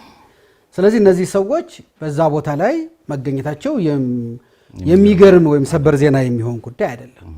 ከዛ በተጨማሪ ደግሞ እንደገና ይሄ ሐሳብ እሳቸውም የዛን ጊዜ እንደተናገሩት የአንድን ወገን ለማስደሰትና አንዱን ወገን ለማስከፋት የተደረገ አይደለም። እኔ ያሰብኩትን ለኢትዮጵያ የተሻለ ይሆናል ብዬ የገመትኩትን የሚሆን ነው። ሰዎች ይሄ ሰው እዚህ ተጽዕኖ ውስጥ ገብቷል አልገባም የሚለውን ለማየት የተሻለው መንገድ የጻፍኩትን መመርመር ነው። እሳቸውም እንዳሉት አንድ ሰው 100% ከሆነ ተጽዕኖ ውስጥ 100 ነፃ ነኝ ቢል ራሱን ይዋሻል። አትችልም። አንተም ቢሆን ያደክበት ማህበረሰብ፣ የምትከተለው እምነት፣ የምትውላቸው ሰዎች ዛሬና ትናንት እየሰማኸው ያደከው መረጃ ተጽዕኖ አለበት። የምታደርገው ነገር ምንድነው? እሱ ተጽዕኖ በምሰራቸው ስራዎች ውስጥ እንዳይመጣ ትግል ነው የምታደርገው። 100% ተላቀሃል አልተላቀቅም ስራህ ነው የሚወስነው። ቁጭ ብሎ ይሄን የሚመረምር ሰው ያይና መረጃዎችን ይሰበስብና ራሱ የመመርመሪያ የተለያዩ ሳይንሳዊ መንገዶች ይላሉ። እሱን ያይልና ይሄ ሰው በዚህን ያህል መጠን ከተጽዕኖ ተላቋል፣ በዚህን ያህል መጠን ተጽዕኖ አለበት ነው ሊል የሚገባው። እና እንደኔ ቅድም እንዳልኩ መደመርን የማየው ከበፊቱም ጀምሮ ስለ ብልጽግና እኮ ከመምጣቱ በፊት ስለ ደመራ ጽፌያለሁ። የኢትዮጵያ ደመራ ምን አይነት ትዕምርት ሊኖረው እንደሚችል እና በአብዛኛው ማህበረሰብ በሰሜኑም በደቡብም ይሄ ደመራ እንዲሆኖ ካለና ምንጠቀምበት ከሆነ እሱም መሰረት አድርገን ችቦቹ፣ እንጨቶቹ ከዛ ደግሞ ትልቁን ደመራ እንደሚመሰርተው ኢትዮጵያን ለምን እንደዛ አናደርግም? ለምን ደመራውን ለመስራት ስንል ችቦውን የማጥፋት ለችቦው ስንል ደመራውን ማጥፋት ውስጥ ለምን እንገባለን? ሁለቱን እንደ ችቦና እንደ ደመራ ይዘናቸው ልንቀጥል አንችልም ወይ የሚል ሐሳቦችን ሳመጣ ነበር። እሱ ነው እንግዲህ በኋላ ብልጽግና እንደ ፖለቲካዊ ሐሳብ መደመርን ወሰደ። ኢትዮጵያውያን እንደ ባህል ሲጠቀሙበት የነበረ ነው መደመር ወይም ህብራዊ አንድነት። ይሄ ነው ለኛም የሚያዋጣን። ትርክታችን ብዙ ጊዜ ወደ ጽንፍ እየሄደ ነው። ከዛ ይልቅ ይሄም ይምጣ ይሄንንም እንያዝና አቻችለንና አጣጥመን መሄድ የምንችልበት እድል አለ። የተነፈገ አይደለም፣ ከባህላችን ጋርም የተጣላ አይደለም፣ ከነገ ጉዟችንም ጋር የተጣላ አይደለም ነው የኔ ትልቁ። አሁን እዚያ አሁን አንተ በተለየ ለዚህ ጥያቄ መልስ ቅርብ እንደምትሆን አንዱ መሰረታዊ ምክንያት ባለፈው ስርዓት ላይ ወይም ይሄ ብልጽግና ያወረሰው ስርዓት ላይ ስላልነበርክበት፣ ግን ደግሞ የመረጃ ሰው እንደመሆን መጠን በርካታ መጽሐፍቶችንም እንደምጽፍ የሚያስተምሩ መጽሐፍቶች አሁን በቀደም ያንተን መጽሐፍም ሲመርቁ ከነበሩት መካከል አብዛኞቹ የሚበዙት ብልጽግና ውስጥ የሚገኙት አካላት የአብዮታዊ ዲሞክራሲ ዘመን ሰዎች ናቸው እና በቃ የሆነ ነገር ሲመጣ አብዮታዊ ዲሞክራሲም ገዢ ትርክታቸው እንደሆነ ሲያጨበጭቡ የነበሩ አካሎች ናቸው። ለምን ብለው መጠየቅ የማይወዱ ናቸው። አሁንም በተመሳሳይ ለአንተ ገዢ ትርክት ብለህ ለፈጠርከው እንዲህ ጫን ያለ እንኳን ሲጠይቁ ሰምተናቸው አናውቅምና አንተ ደግሞ እዚሁ ገዢ ትርክት እንዲሆን የተቋማትን የአመራርን ተሳትፎና ጥንካሬ ግን ይጠይቃል። ለኔ ለብቻዬ ምንም የትም አይደርስም የሚል ነገር አለና እነዚህ ሰዎች ተይዘው የሆነ ነገር ይራመድልኛል ብለህ ታስባለህ? እኔ ከብዙዎቹ ጋር ተነጋግሬያለሁ። በተለያየ አጋጣሚ ይሄ መጽሐፍ በሚጻፍበትም ጊዜ ከመጻፉም በፊት ከተጻፈም በኋላ በዚህ ጉዳይ ላይ በጣም የተለየ ነገር ያነሳልኝ ሰው አልገጠመኝም። በዚህ ጉዳይ ላይ አንድ ሰው ትናንት የሆነ ነገር ስለነበረ ዛሬ አመለካከቱን አይቀይርም፣ አያስተካክልም፣ አይቀርጽም ወይም ደግሞ አይለውጥም ማለት አንችልም። እንዲያውም አንድ ሰው ትልቅ ሰው ነው የሚባለው የትናንቱን ጉዳይ አይቶ መርምሮ ፈትኖ አይ ይሄኛው ሊሻል ይችላል ብሎ የሚለውጥ ሰው እጅግ የተሻለ ሰው ነው። ስለዚህ እኔ ከነዚህ ሰዎች ጋር በነበረኝ ውይይት ባደረኩትም ከመጽሐፉም በኋላ በመጽሐፉም ጊዜ ይሄኛው ትክክል አይደለም እንዳጠቃላይ እዚህና እዛ የሚያነሷቸው የተለያዩ ነገሮች ሊኖሩ ይችላሉ። ሰዎች ስለሆኑ የጻፍኩት እኔ ስለሆንኩ ሁላችን በጋራ ስላልጻፍ ነው ማለት ነው። በጠቅላላው በድምሩ ግን ይሄን ሐሳብ ካለፈው ጉዳይ ጋር አዛምደው ትክክል አይደለም ወይም አያስኬድም ወይም አንቀበለውም ያሉኝ አካላት ግን የሉም። ስለዚህ እነዚህ አካላት እንደዚህ ካሉ ማተረጓጎም ውጤት ነው ብለው ፖለቲካም የታሪክ አተረጓጎሙን አቅጣጫ የመወሰን ጉልበቱ ከፍተኛ ነው የሚል እርስዎ የጠቅላይ ሚኒስትሩ አማካሪነቱ ኖትና አሁን የዚህን አቅጣጫ የመወሰን ጉልበቱ መደመርና ብልጽግና ምን ያህል ነው? አንዴ እንይዙልኛል። ከዚያ በኋላ ብዙ ጊዜ የሀገራትን ታሪክ አተራረክ የሚወስነው ሁነቱ አይደለም፣ ታሪክ ግባት እንጂ ግብ አይደለም። የማንስማማው በታሪኩ ይመስለናል፣ ነገር ግን የምንጋጨው በታሪክ ሳይሆን በዓላማ ነው የሚል ነገር ያነሳሉና በዚህ የሚስማሙ ከሆነ በዚህ ዓላማ ደግሞ ሌላ ግጭትና ንትርክ ቢመጣስ ሊያመጣስ አይችልም ወይ? በተመሳሳይ የተፈረጁ እንዲህ የተነሱ ስላሉ በነገራችን ላይ ፍረጃ አንድ ነገር መፈረጁ አይደለም እኮ። ለምሳሌ ጨለማን ጨለማ ማለትህ ብርሃኑን ብርሃን ማለትህ የፍረጃ ጉዳይ አይደለም። ፍረጃ በጣም ሳይንሳዊ የማይሆነውና ትክክል የማይሆነው አንድን መርጦ ራሱ ያልሆነውን ማህበረሰብ ነህ ብለህ አንተ ስታመጣው ነው። ሰውየው ነኝ ብሎ የተሰባሰበውን ስብስብ ትተህ እሱ የወጣበትን ወይም ለምሳሌ የተወሰኑ አክራሪዎች የሚያደርጉትን አክራሪ ያልሆኑትን ሙስሊሞችና አክራሪ ያልሆኑትን ኦርቶዶክሶች ወይም አክራሪ ያልሆኑትን ፕሮቴስታንቶች ወስደህ ከሰጠህ ለጠቅላላው ይሄ ነው ፍረጃ አደገኛ ነገር የሚመጣው። ከዛ በተጨማሪ ይሄ እኔ የጻፍኩት ሐሳብ እንዲህ የማስበው እንዲህ ቢሆን ጥሩ ነው የምለው እንጂ የሀገሪቱን ጠቅላላ ጉዳይ አይደለም የጻፍኩት። ኢትዮጵያም እንደ መመሪያ እንደ መጽሐፍ ቅዱስና እንደ ቁርአን በዚህ ነው የምትመሪው የሚል ከላይ የወረደላት አይደለም። አንተ ሌሎቹም ሰዎች አይደለም ዳንኤል አንተ ያልደረስክበት ነገር አለ ብለው ጨምረው አንተ በዚህ መልኩ ማየት ስተት ነው ብለው ተቃር ነው ወይም አንተ ያጎደልከው ነገር አለ ብለው አሻሽለው ቢያመጡ ለኔ ይሄ ውጤት ነው። አገር እንደውም ከዚህም ብያለሁ ሐሳቦቻችንን ትጥቅ እናስፈታ ብያለሁ።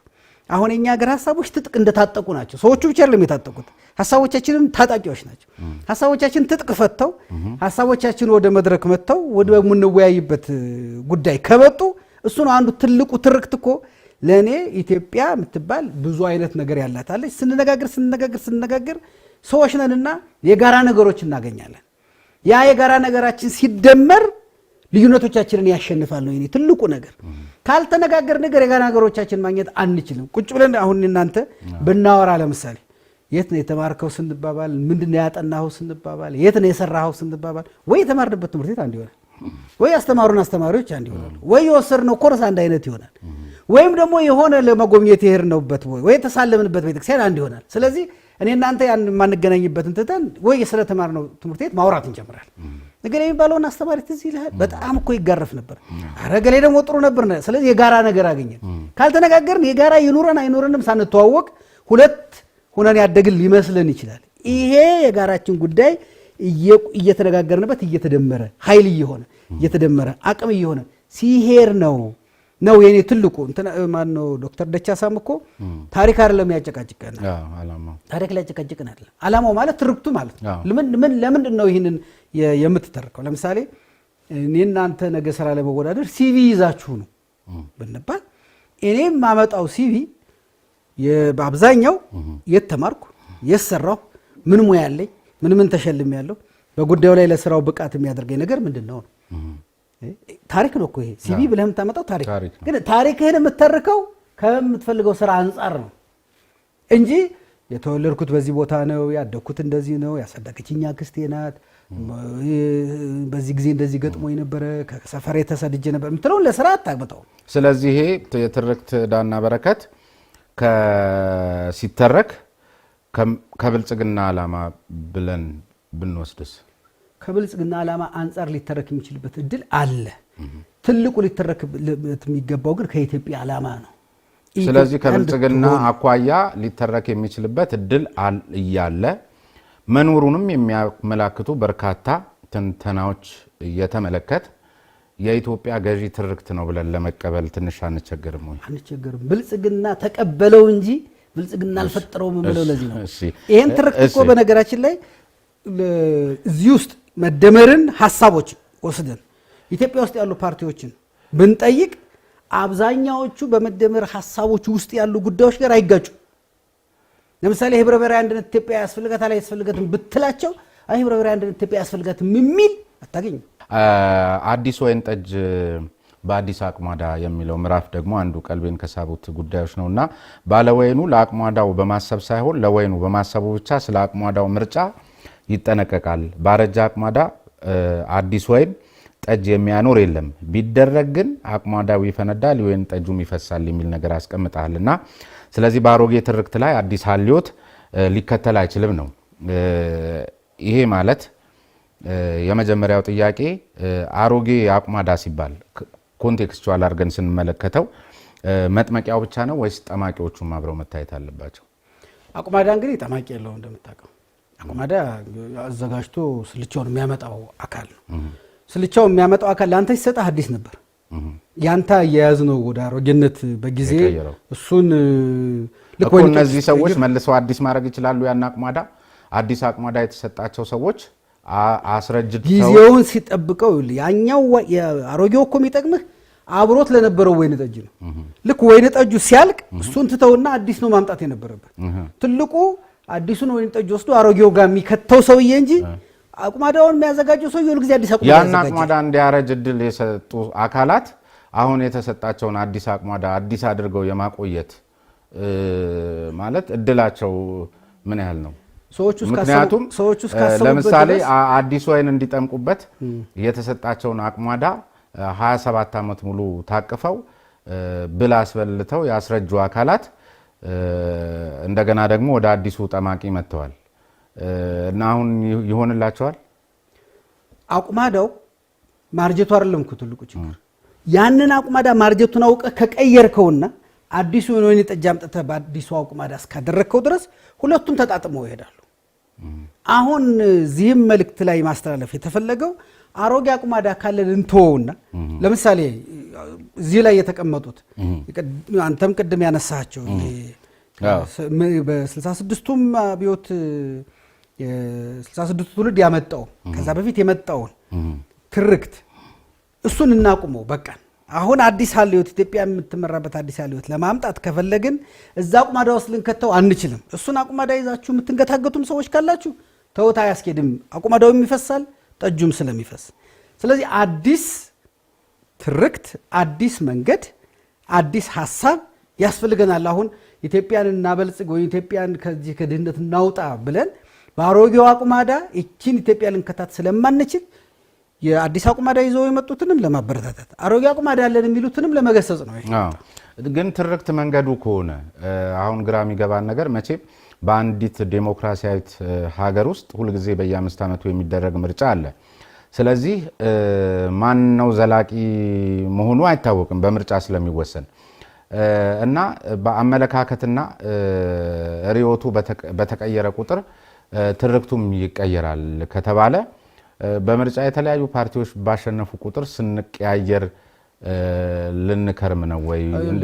እሱ ጋር እንዴት አይደል? ርዕዮተ ዓለምና ትርክት ይለያያል።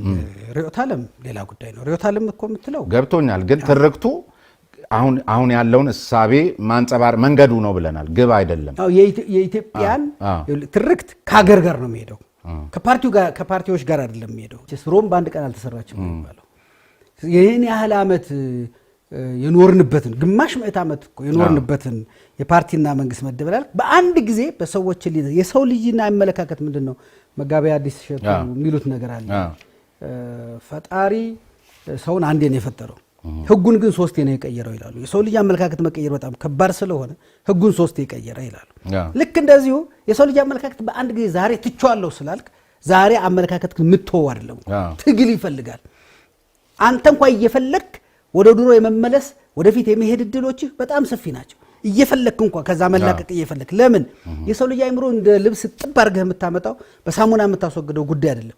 እየቆየህ አንዳንዱ ነገር ሳታውቀው ውስጥ ተቀብሮ የቀረ አንዳንዱን አንተ ባሁኑ ያስወገድከው አንዳንዱ የሆነ ቀን ብቅ ሲል ይሄ አስተሳሰብህ የመቼ ነው ብሎ ሌላው ሰው ሲገጽ ወይ ስታነብ ወይ ስትማር እየቀየርከው የምትሄደው ነገር ነው።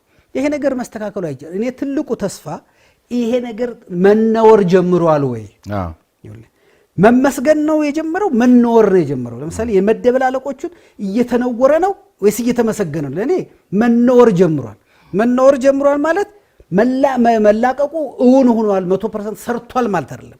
መነወር ግን ጀምሯል። ስለዚህ በሂደት እየመጣ ያለው ሰው እየወረሰው አይሄድም ማለት ወራሹ እየቀነሰ አውራሹ እየበዛ በሄደው ቁጥር በቃ ወራሹ እየወሰደው አይሄድም ማለት ነው። ወራሹ ከዚህ ነፃ እየሆነ ይሄዳል። መኖሩ ካልጀመረ ግን ወራሹ እየባሰበት ይሄዳል፣ ከለማበት የተጋባበት ስለሚበስ ማለት ነው። ለኔ አንድ ትልቁ ነገር እሱ ነው።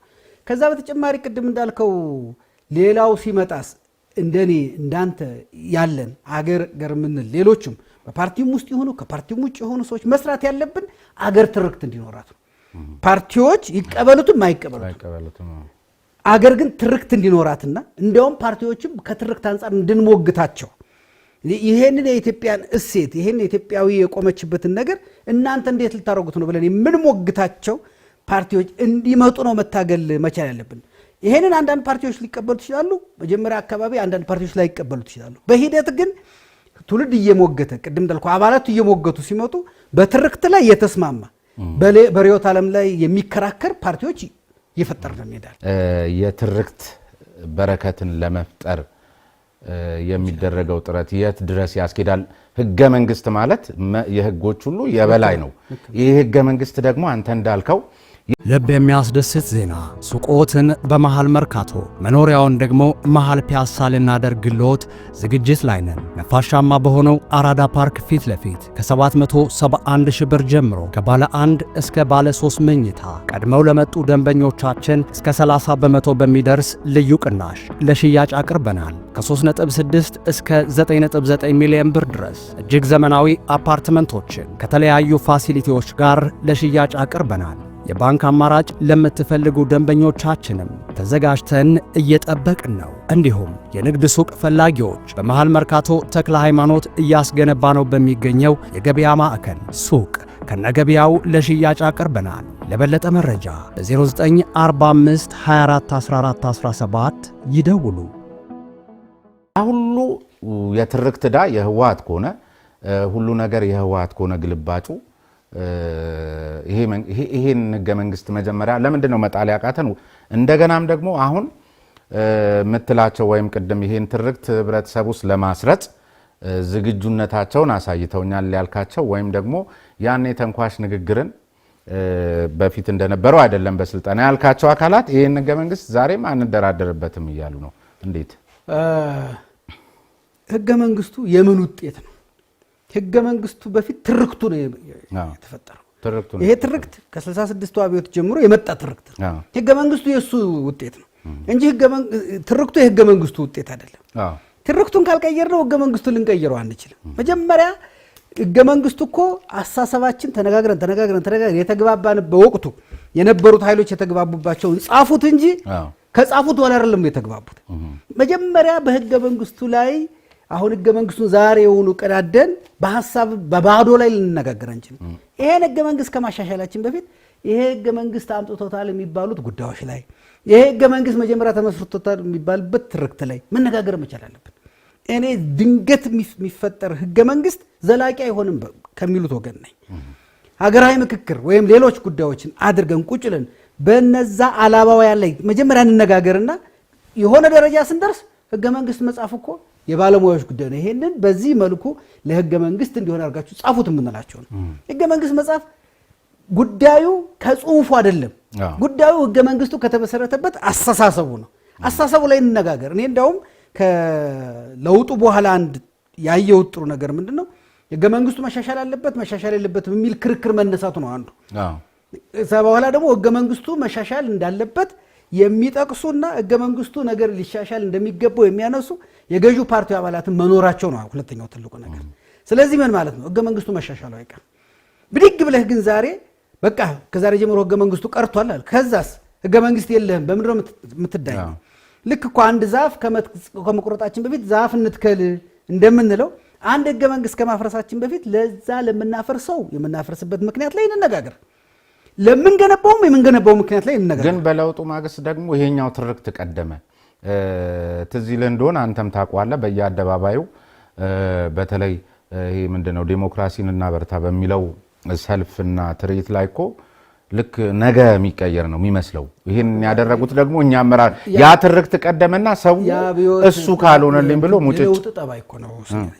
ምንድነው አንድ ማየት የማይችል ሰው ነገ ይበራልህ አይደል ዛሬ እንዴት አደረ የሚለው ጉጉት የለውጥ ጉጉት ጠባይ ነው። ሁልጊዜ የሆነ ነገር ለውጥ ሲመጣ ሰዎች በማግስቱ የሆነ ነገር ይሆናል ብሎ መጠበቅ የሰው ልጅ ጠባይ ነው ሁልጊዜም ቢሆን።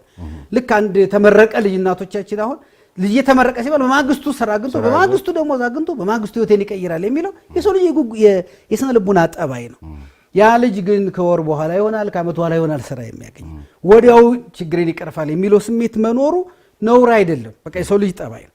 የለውጥም ጠባይ እሱ ስለሆነ ነው። ግን የሰከኑ ሰዎችና ጉዳዩም ይገባቸዋል የሚባሉ ሰዎች ይሄንን ፍጥነት ገታ እያደረጉ ሰዎች ቁጭ ብለው ከዚህ ከአቧራው ሰክነው ቁጭ ብለው ተነጋግረው ያለፈው እኛ ሳንሳተፍበት ነው ይሄ የሆነው የሚሉ ኃይሎች አሉ።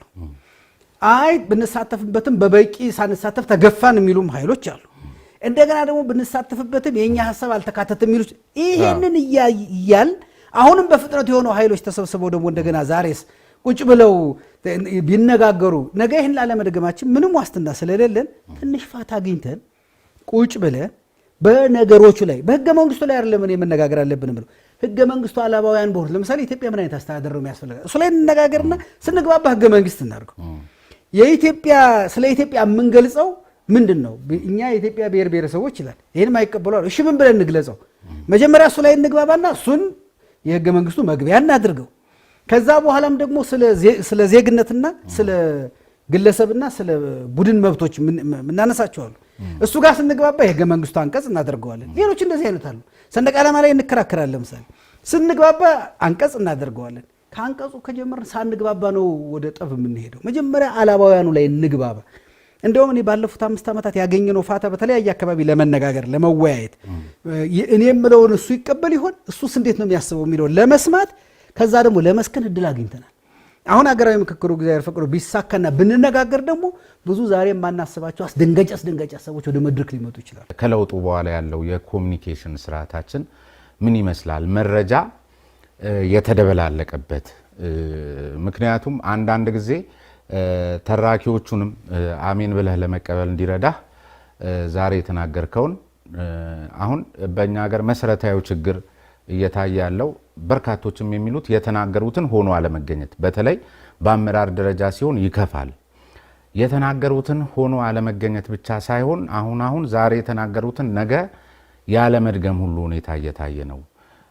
እንግዲህ እኔ እንኳን ስሰማ በዚህ በአማራ ክልል ያለውን ነባራዊ ሁኔታ በመንግስት ኮሚኒኬሽን ጽህፈት ቤት በተሰጠ መግለጫ ተራ ሽፍቶች ናቸው መለቃቀም ነው የቀረን በሚል ዛሬም ድረስ እንዲህ አይነት ማለት ለመረጃና ለእውነት የመታመን ነገር እንዴት ነው በአንተ ግምገማ የትስ ድረስ ያዘልቃል?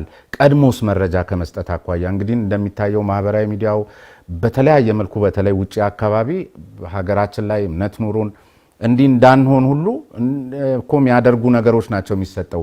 በመንግስት በኩል የተሰጠኝ መረጃ ትክክለኛና ተአማኒ ሆኖ እስከተገኘ ድረስ ነው እነዛን ያለ መስማት እድሌ እየሰፋ የሚሄደው። ስለዚህ እዚህ ጋር እየዋሹ እነዛን አትስሙ ብሎ ቋንቋ ልክ ነው ወይ? እንደ አማካሪነትህ ለምን አንድ ነገር አታደርጉም? ወይም ምን ይሰማል? አንድ አደርባይነትስ እዚህ ሀገር ላይ አያሳስብህም? የሚታየው ነገር በጣም እንትን ስለሚል ነው። የመረጃ እንግዲህ የለውጡ ሂደት ነው፣ የለውጡ አካሄድ ነው። ምን ማለት ነው? ታስታውስ ከሆነ ባለፉት 10 ዓመታት በጥቂቱ በእኛ እንኳ በምናውቅበትና ወደ ሚዲያ በመጣንበት ጥቂት ዓመታት ውስጥ አንድ ቦታ መንጭቶ ለብዙዎች ከሚከፋፈል መረጃ ወጥተን ከብዙ ቦታ ወደ ብዙ ቦታ ወደሚሄድ መረጃ መጥተናል። ይሄ አዲስ ክስተት ነው።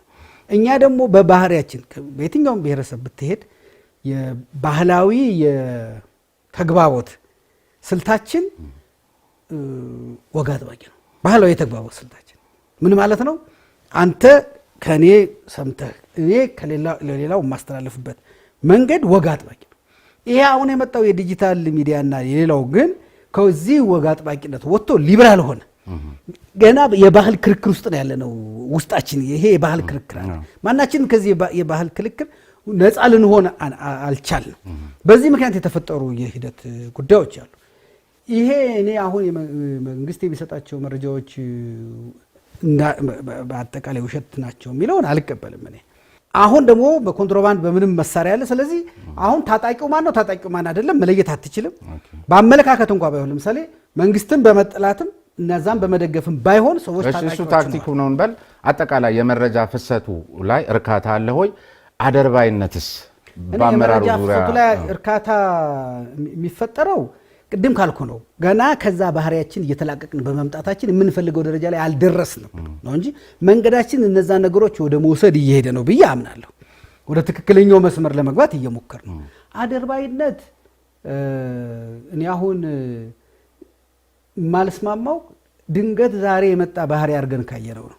መቼም የሚምጣ መች ግን አሁን የገነገነ አይመስልም ወይ? አንዳንድ ጊዜ በእርግጠኝነት ላልተረዱት ሀሳብ ሁሉ ጭምር ማጨብጨብ። ስለ አደርባይነት የበለጠ ነው እየሰማን ያለ ነው ወይስ አደርባይነት ነው ራሱ እየበዛ ያለው? አሁን አንድ ነገር ይኸውልህ፣ ለምሳሌ ስጋ ለብሶ ቀደም ሲል አደርባይነት እየበዛ አሁን ግን ስጋ ለብሶ እያየ ብዙ መስማት ስለጀመርን ነው። ስለ አንድ ነገር ብዙ በሰማህ ቁጥር የበዛ ሊመስልህ የሚችልበት እድል አለ። ድሮ የመረጃው የምኑ ስላልሆነ አንድ ሰው የሆነ አካል ስላደረገው ነው የምትሰማው። አሁን ግን ከየአካባቢ ብዙ ነገር ስትሰማ የበዛ ይመስላል። ድሮ ሰዎቹ ነበሩ፣ ስለነሱ አትሰማ። አሁን ሰዎቹ አሉ፣ ስለነሱ ትሰማለህ። መረጃው ነው የበዛው ሰውየው ነው የበዛው የሚለውንም ማየት ያስፈልጋል እኮ። ለእኔ መረጃው ነው እየበዛ የመጣው፣ አዲስ ክስተት አልተፈጠረብንም። ግን ብዙ ነገር እየሰማን መጣንና የበዛ መሰለን። አሁን በርካታ ሚሊዮን የሚቆጠር የብልጽግና አባላት እንዳሉ ይታወቃል። እኔም ብዙ ጓደኞች አሉኝ ብልጽግና ባልሆንም። እኔ ግን እስካሁን የገጠሙኝ የመደመር ኮንሰፕት የገባው የብልጽግና አባል ብዙም ገጥሞኛ አያውቅምና በእናንተ ግምገማ ወይም አማካሪ እንደመሆን መጠን ፕሬዝዳንቱ መደመር እሳቤው የገባው የብልጽግና መንገድ የገባው በሚሊዮኖች የሚቆጠር እርሳቸው የሚጠቅሱት ካድሬ አለን ብለው ያስባሉ? አዎ ሁሉም ገብቷቸዋል የሚለውን መረጃው የለኝም። ማለት እያንዳንዱን ሰው ጠይቀህ ምን ብለህ የምትረዳው ነው። ቀደም እንዳልኩህ ግን የማገኛቸው አመራር ለምሳሌ የከፍተኛ አመራሮች፣ መካከለኛ አመራሮችን በዞን ድረስ ያሉትን ወረዳ ድረስ ያሉትን አመራሮች የማግኘት እድል ገጥሞኛል። ባለፈው አዳማ በነበረው ስልጠና ሂጄ ነበረ። ከዛ በኋላም በተለያዩ በሚኖራቸው ስልጠናዎች በተለያየ አጋጣሚ ሰዎችን አገኛለሁ። እኛም ጋር ለተለያየ ስብሰባ የሚመጣበት ጊዜ አገኛለሁ። ይሄ መጽሐፍም ከጻፍኩት በኋላ አግኝቻለሁ። እነዚህ ያገኘኋቸው አካላት በአብዛኛው የተቀበሉትና የሚግባቡ